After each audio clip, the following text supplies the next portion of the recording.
नमस्कार मित्रांनो, तुम्हा सर्वांचं तुमच्याच यूट्यूब चॅनलवरती पुन्हा एकदा सहर्ष स्वागत।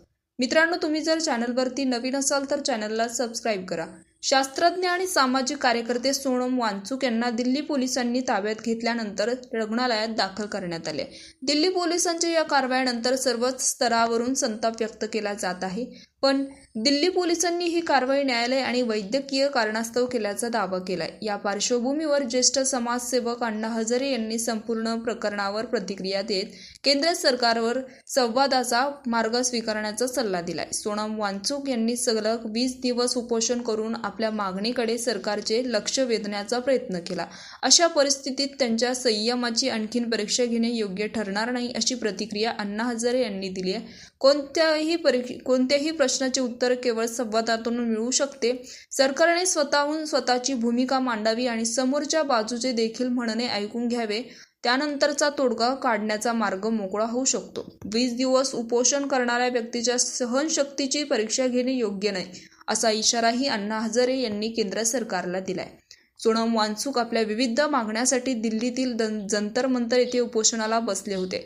त्यांच्या उपोषणाला 20 दिवस पूर्ण झाल्यानंतर प्रकृती खालवू लागल्याने दिल्ली पोलिसांनी त्यांना रुग्णालयात दाखल केले। रुग्णालयात प्रशासनाने दिलेल्या माहितीनुसार दीर्घकाळ अन्नत्याग केल्यामुळे त्यांच्या शरीरात अशक्तपणा जाणवत असून निर्जलीकरणाची पाण्याची कमतरता लक्षणेही आढळली आहेत। मात्र रुग्णालयात दाखल करण्यात आले तेव्हा सोनम वांगचुक पूर्णपणे शुद्धीवर होते। त्यांचा रक्तदाब आणि ऑक्सिजनची पडताळणी केली, तीही स्थिर असल्याचं डॉक्टरांनी सांगितलं।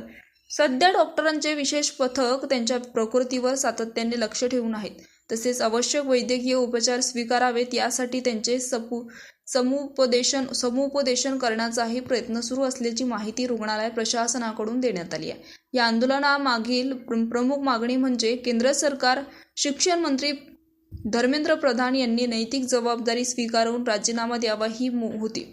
आंदोलनकर्त्यांच्या मते नीटसह विविध स्पर्धा परीक्षेमध्ये झालेल्या कथित पेपरफुटी आणि गैरव्यवहाराच्या घटनांमुळे देशभरातील लाखो विद्यार्थ्यांच्या परीक्षा व्यवस्थेवरून विश्वास ढळला होता। या पार्श्वभूमीवर या प्रकरणाची जबाबदारी निश्चित करून संबंधितांवर कठोर कारवाई करण्यात यावी, अशी मागणी आंदोलनकर्त्यांनी केली आहे। याशिवाय राष्ट्रीय परीक्षा संस्था नीटच्या कार्यपद्धतीची निष्पक्ष चौकशी, पेपरफुटीच्या सर्व प्रकरणाची पारदर्शक तपासणी आणि भविष्यात अशा घटना टाळण्यासाठी परीक्षा व्यवस्था व्यापक सुधारणा करण्याचीही त्यांनी मागणी केली आहे। तर मित्रांनो, याविषयी तुमचं मत नक्कीच कमेंट बॉक्समध्ये कळवा।